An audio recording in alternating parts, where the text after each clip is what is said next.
Welcome to Khyati connects. నేను మీ Srividya. CRDA commissioner K కన్నబాబును ప్రభుత్వం ఆకస్మికంగా బదిలీ చేసింది. ఆయనను పౌర సరఫరాల శాఖ కమిషనర్ గా నియమించింది. పాఠశాల విద్యా డైరెక్టర్ గా ఉన్న వి విజయరామరాజును సిఆర్డీఏ కమిషనర్ గా నియమించింది. కేవలం కన్నబాబుతో పాటు మరికొందరు అధికారులను బదిలీ చేసిన అందరినీ ఆశ్చర్యపరిచేది కన్నబాబు బదిలీనే. కన్నబాబు సిఆర్డీఏ కమిషనర్ గా 2025 జనవరిలో బాధ్యతలు చేపట్టారు. 14 నెలల్లోనే ప్రభుత్వం ఆయనను బదిలీ చేసింది.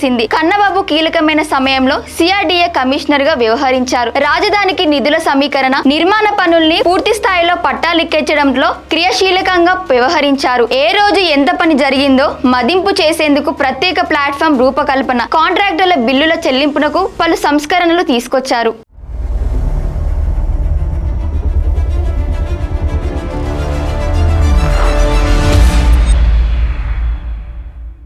అంతేకాదు సిఆర్డీఏ ఇటీవల గోల్డెన్ అవార్డును గెలుచుకుంది. ఆ అవార్డును అందుకున్న మరుసటి రోజే ఆ కన్నబాబు అమరావతిలో కెనాల్ స్ట్రక్చర్ పైన అధ్యయనం చేశారు. వీటిపైనే అంటే నిన్న సాయంత్రం వరకు ఆయన కమిషనర్ గా పర్యటనలు జరిపారు. ఆ అమరావతికి సంబంధించి 3 కీలకమైనటువంటి రిజర్వాయర్ల నిర్మాణం జరుగుతుంది. ఆ రిజర్వాయర్ల నిర్మాణానికి సంబంధించి కాలువలు, గ్రావిటీ కెనాల్, మరోవైపు కృష్ణాయపాలెం రిజర్వాయర్, కొండవీటి వాగు, పాలడుగు వాగు సంబంధించినటువంటి రిజర్వాయర్, వీటి మూడింటిని ఇంటిగ్రేట్ చేసేటటువంటి కాలువలు గతంలో వర్షం పడినప్పుడు లోతట్టి ప్రాంతాల వైపు వెళ్ళినటువంటి నీటి తీరువ, వీటన్నిటిని పరిశీలించేటటువంటి క్రమంలోనే కమిషనర్ కన్నబాబు తన చివరి పర్యటన ఏపీ సిఆర్డీఏ కమిషనర్ గా జరిపారు. ఆ తర్వాత కొద్ది గంటల్లోనే ఆయన బదిలీపై జీవో వచ్చింది. ముఖ్యంగా అమరావతిలోకి ఎంటర్ అయ్యేటటువంటి సీడ్ యాక్సెస్ రోడ్ ఏరియాలో కీలకమైనటువంటి కొండవీటి వాగు సమీపంలో కృష్ణాయపాలెం రిజర్వాయర్ నిర్మాణం జరుగుతున్నాయి. వాటికి వెళ్లేటటువంటి కాలువల్ని బలోపేతం చేయడం, భవిష్యత్తులో వాటిని అందమైనటువంటి రివర్ బ్లండ్ గా తీర్చిదిద్దాలని సిఆర్డీఏ టార్గెట్ గా పెట్టుకుంది. ఇందులో భాగంగానే ఏపీ సిఆర్డీఏ కమిషనర్ కన్నబాబు ఈ ప్రాంతాలను పర్యటించారు.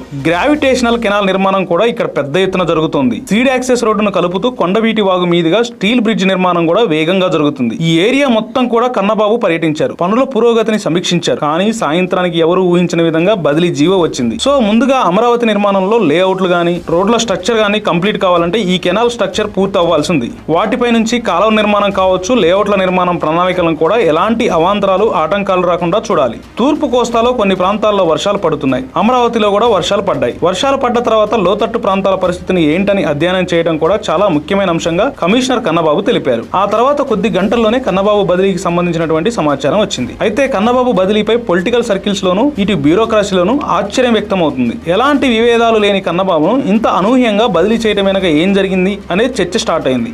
అయితే దీనిపై కొందరు ఇదంతా కన్నబాబు అతి మంచితనమే కారణం అంటున్నారట. ఏపీ సిఆర్డీఏకి అవార్డు తీసుకొని వచ్చినటువంటి కొద్ది గంటల్లోనే ఆయన ఆ ప్రాంతంలో పర్యటించారు. తన పనితీరు ద్వారానే కాదు, చేతుల ద్వారాను ఆయన తన నిబంధతను నిలబెట్టుకున్నారు. అంతెందుకు, చాలా నెలల నుంచి సాగుతున్న స్టీల్ బ్రిడ్జ్ నిర్మాణాన్ని ఈ నెలాఖరికి అంటే మరో 20 రోజుల్లో పూర్తయ్యే ఛాన్స్ ఉందంటే దానికి కన్నబాబు వెంటబడమే కారణమని నిపుణులు కూడా చెప్తున్నారు. కాలువల స్ట్రక్చర్ కి సంబంధించినటువంటి పనులు కూడా వీలైనంత వేగంగా పూర్తి చేయాలి. దాని తర్వాత కొన్ని ప్రారంభోత్సవాలు ఉన్నాయి కాబట్టి వాటిని ప్రణాళికాబద్ధంగా అనుకున్నటువంటి డెడ్ లైన్స్ ప్రకారం కంప్లీట్ చేయాలని కన్నబాబు కాంట్రాక్టర్లకు ఆదేశాలు జారీ చేశారు. అయితే అదే సమయంలో రైతులు, కాంట్రాక్టర్ల నుంచి కూడా కన్నబాబుకు కొంత వ్యతిరేకత ఎదుర్కొన్నారు. కన్నబాబు కమిషనర్ గా బాధ్యతలు చేపట్టిన తొలినాళ్లలో రాజధాని గ్రామాల రైతులు చాలా సమస్యల్ని సిఆర్డీఏ దృష్టికి తెచ్చారు. వాటిని సానుకూలంగా పరిష్కరించడంలో కన్నబాబు విఫలమయ్యారన్న అసంతృప్తి ప్రభుత్వ పెద్దల్లో ఉంది. తర్వాత కేంద్ర మంత్రి పెమ్మసాని చంద్రశేఖర్, పురపాలక శాఖ మంత్రి నారాయణ, తాడికొండ ఎమ్మెల్యే తెనాలి శ్రావణ్ కుమార్లతో ప్రభుత్వం కమిటీని నియమించింది. రాజధాని రైతుల సమస్యల పరిష్కారానికి ఆ కమిటీ చొరవ తీసుకోవడంతో రైతుల్లో అసంతృప్తి చాలా వరకు తగ్గింది. మరోపక్క కన్నబాబు తయారు చేయించిన సాఫ్ట్వేర్ వల్ల కాంట్రాక్టర్లకు బిల్లుల చెల్లింపుల్లో జాప్యం జరుగుతుందన్న అభిప్రాయమూ ఉంది. ఈ విషయంపై కాంట్రాక్టర్లు ఏకమై సీఎంఓకు ఫిర్యాదు చేశారట. వైఎస్ఆర్సీపీ ప్రభుత్వంలో అప్పటి మంత్రుల వద్ద కీలక స్థానంలో పనిచేసిన కొందరు అధికారులు తర్వాత సిఆర్డీఏలో చేరారు. వారిని మార్చాలని కన్నబాబుకు ప్రభుత్వం నుంచి సంకేతాలు వచ్చినా ఆయన చర్యలు తీసుకోలేదని, ఇవన్నీ మంత్రి నారాయణ, లోకేష్ దృష్టికి వెళ్లాయట. దీంతో ఈ అంశాలన్నీ కలగలిపి కన్నబాబు ఆకస్మిక బదిలీకి కారణాలని అధికార వర్గాల్లో గుసగుసలాడుకుంటున్నారట. Thank you for watching Khyathi connects.